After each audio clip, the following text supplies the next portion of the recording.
வணக்கம். கோவை நீலகிரி செய்திகளுக்காக செய்திகள் வாசிப்பது சரவணன்.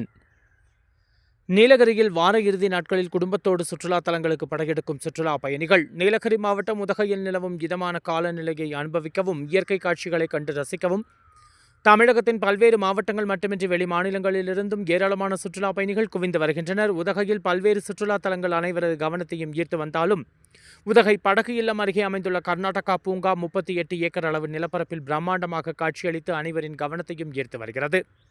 மேலும் இந்த பூங்காவில் ஏராளமான மலர்களை வைத்து அமைக்கப்பட்ட கண்ணாடி மாளிகை, நடைபாதை முழுவதும் வண்ண வண்ண மலர்கள் உள்ளன. மேலும் நார்வே ஸ்ப்ரூப்ஸ் மரத்தினால் ஆங்காங்கே பொம்மை உருவங்கள் அமைக்கப்பட்டுள்ளது. மேலும் இங்கு புல்வெளி மைதானம் போன்றவையும் அமைந்துள்ளது. புதர் வடிவில் உள்ள புதர் நார்வே ப்ரூப்ஸ் மரங்களால் இங்கு அமைந்துள்ளது. பூங்காவில் சிறப்பம்சமாக பிரம்மாண்ட பாலம் உள்ளது. பாலத்தின் கீழ்ப்பகுதியில் நீரோடையில் பல வகை மீன்கள் ஏராளமாக நீந்திச் செல்வது அனைவரது மனதையும் சாந்தமடையச் செய்கிறது.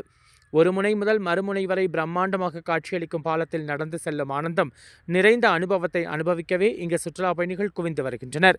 கோவை நீலகிரி செய்திகளுக்காக எமது சிறப்பு செய்தி ஆசிரியர் தமிழ் வெங்கடேசன்.